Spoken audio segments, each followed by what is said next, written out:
Salutations, everybody. It is Matty here today. And, I was going to take the weekend off. I got a review I'm working on right now. It's also about to be busy with Oblivion Remake, no doubt. I want to wrap up some Death Stranding. Got a life to live, But Nintendo just keeps managing to make this conversation so interesting that I got to throw out a little weekend bonus video for y'all. Today, we're sitting down to talk about Nintendo once more. This time, Breath of the Wild, the 2017 launch game for the Switch 1. Also, the swan song to the Wii U. And guess what? If you want the brand new game plus the DLC, $90. Ooh, interesting conversation to have here because there's a lot of ways you can kind of dice this thing up and try to lower the cost. But I do think there is a common denominator amongst all of it, which, spoiler alert, is that Nintendo does not price their games in a great area long term. I don't mind paying $60, $70 up front, but as the years go on, many of us expect those prices to drop, but Nintendo holds, and I think the cheapest you usually get them for is like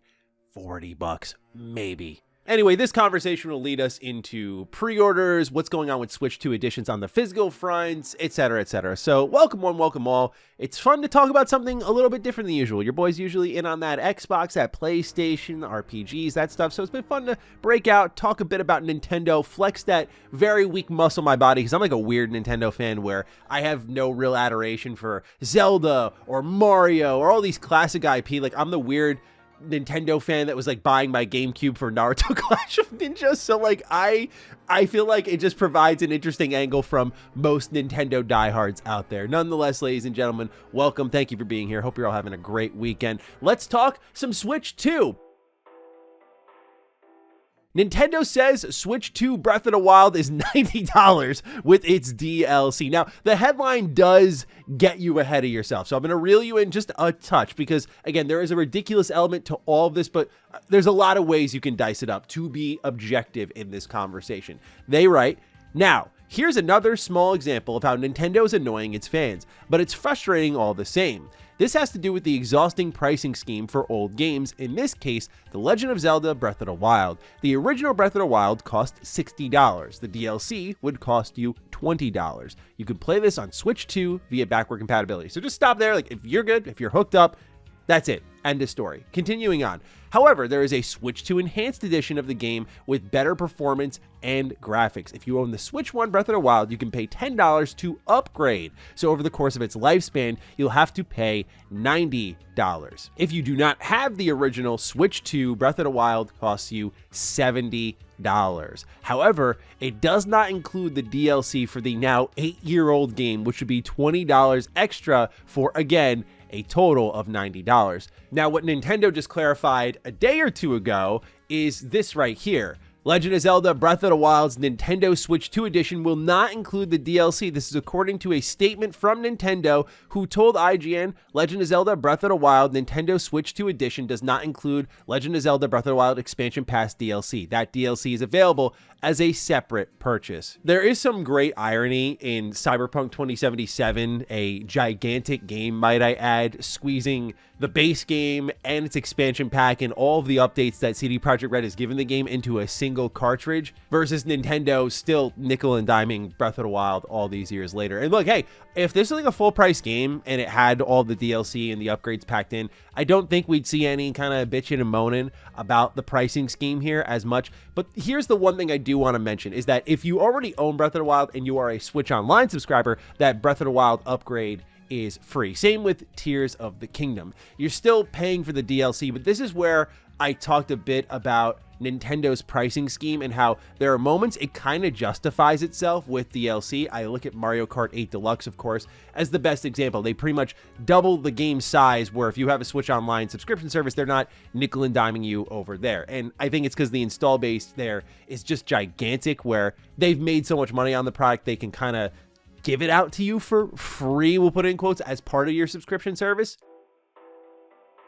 But there are examples like, I always go back to Pokemon. This is a game that releases exclusively on Nintendo hardware, comes out broken, and they charge you full price for the expansions. They don't really fix the game. Because most times what I see is the justification of Nintendo holding their prices like this is normally it feeds into something somewhere else, like an Animal Crossing as well. You know, that's a game that got a ton of post-launch DLC. Didn't ask anything for you from that game, because there are times you'll look at these prices and go, this is ridiculous. Nintendo continues to hold this price at such a high point, but many justify it by all of that kind of profit feeding into the free content you eventually get in the post-launch support. And it's kind of like people just want Nintendo to give everything out for free. I'm of the more simple mind of just put your games on sale, man.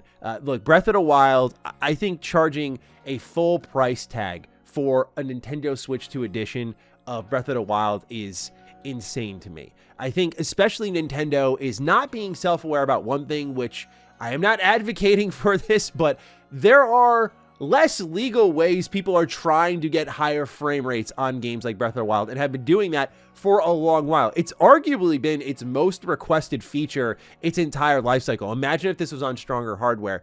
All Nintendo had to do was, I think, put this in a price point where people aren't going to lose their minds over it and would likely sell more copies than them putting it in a premium category. Not that Breath of the Wild isn't a premium game. It is one of the few Zelda games I really, really like.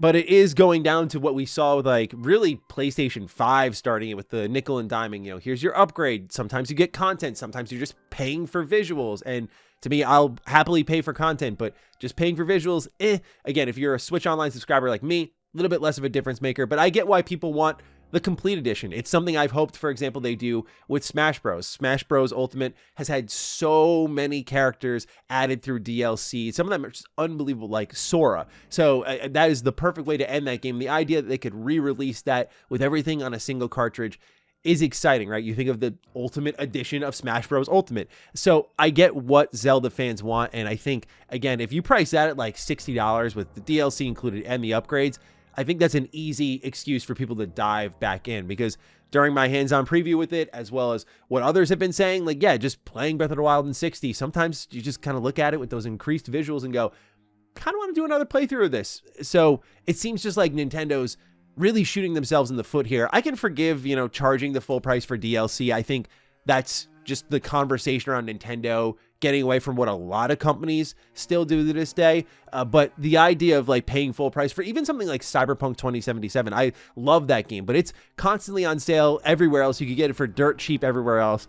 I'm not paying full price for that game on Switch 2, though I can imagine others will find good reason to, and I respect, by the way, that CD Projekt Red is putting the full game on the cartridge, so I do want to support them eventually on that front, but I'm not going to pay for what is ultimately like an inferior version of a game that's been around since 2020 at full price. That's just not how it should work. And same thing with something like Breath of the Wild. I'm not paying $70, $80, up to $90 to get that full experience again, all these years after again, Wii U game has come out. You know, we're talking 8 years. It's a little ridiculous, even if I get the business rationale here.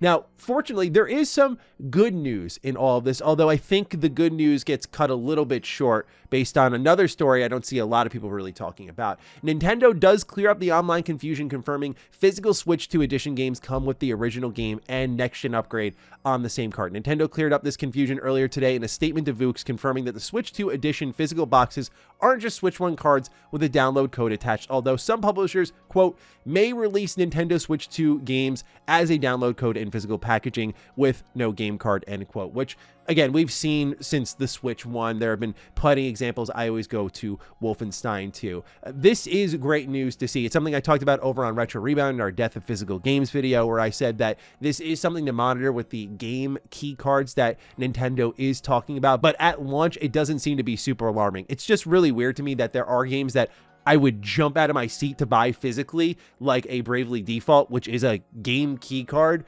versus something like Cyberpunk, which is all of the content on the cartridge. Like, I don't know, man. But the reason this great information does get cut short is because I think the party just ends a little bit early. According to CD Projekt Red, this comes from Game Rant as well as Beat 'em Ups. The largest cartridge size supported by the Switch 2 is 64 gigabytes. This information was revealed during a conversation with Nintendo content creator Beat-em-Ups and CD Projekt Red, which was showcasing the Nintendo Switch 2 port of Cyberpunk 2077. According to developers, these 64 gigabyte cartridges allowed CD Projekt Red to deliver a more seamless Cyberpunk experience.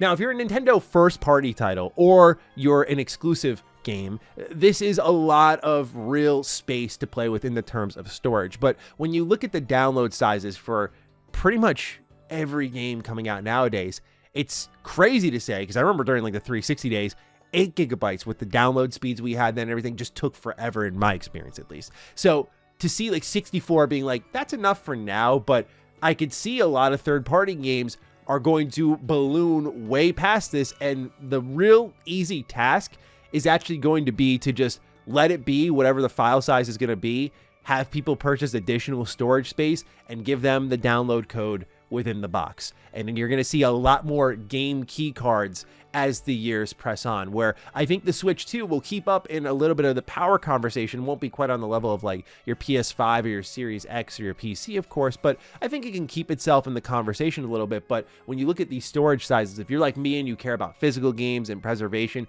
I just see a lot of publishers just turning over to the Switch 2 and going like, all right, we're just going to give them the download code. We're pressing to that always online area anyway. We're seeing the sales are going more digital. So I get why they do it, but I just think companies like CD Projekt Red, who seem to truly get it and are embracing that like preservation element of it all, are going to be few and far between. And again, it's because this file size is going to play a factor in it all, because it's going to take extra work, resources, time, and money to make a game that at the end of the day, the business isn't going to care about preservation. They're just be like, when can we get the product out? When can we get our money?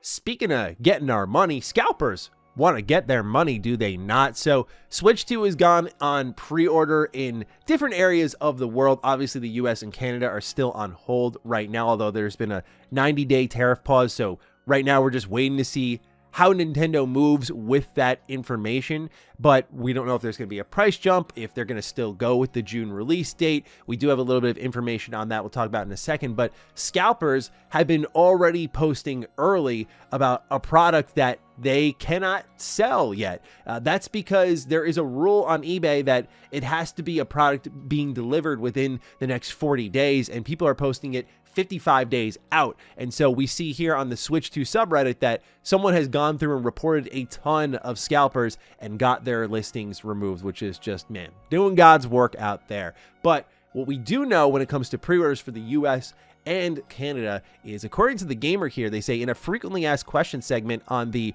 register your interest page for the Switch 2 via GameRanks, Nintendo has shared that invites will start going out on May 8th. Quote, the first batch of invitations will go out starting May 8th, 2025, with additional batches of invitation emails sent periodically until purchasing on My Nintendo Store is open to everyone, end quote. This seems like it's cutting it a bit short when you look at the pre-order date versus when the current release date is. You're under a month away from it all. But when you look at the story that came out from Bloomberg on how there's about, I think, 800,000 units sent to the United States alone in February of this year, it seems like there's a lot of Switch 2s piled up where you should be able to get your pre-order in. So I will be watching out, because I've already decided I will be picking it up based on my hands-on experience, and I will always be on top of this type of new hardware. I know it's a little bit different for the, we'll say, average consumer who doesn't do this for a living, for example, but I thought what was there was a really good piece of hardware. I'm interested in the games. They were very fun from what I played, but man, some games that I do want to get my hands on, like Switch 2 editions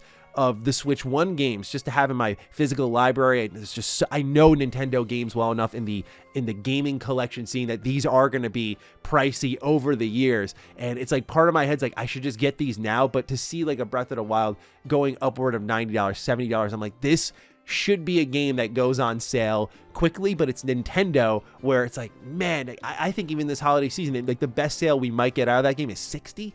Man, I know development times are tough. I know budgets are going up, but we're talking an 8-year-old game. There's got to be, I feel, some give here on the economics of the situation. I'm not asking for a full knee bend from Nintendo. I just know better than that at this point. But dude, you're charging money everywhere for everything. It's out of control. So that's what's going on with Nintendo. Fun conversation nonetheless. I guess self-defeating conversation, because at the end of it all, it's like, I'm buying it. Okay.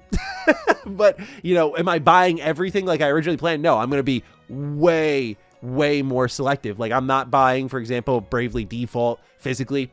It's like the game key card. I'm good. Missing me with that. I'll pick up Mario Kart World, that sort of stuff. But I think my selection will be slim for the Switch 2 lineup. Ladies and gentlemen, nonetheless, these are my thoughts on what's going on lately with the Switch 2. Thank you for tuning in to another Nintendo video. I'm sure it's a very hot topic. A lot of people talking about it. So thank you for just tuning in to my thoughts. I appreciate you. Let me know yours down below, and I will catch you in the next video. Stay sexy, stay active. I love you all.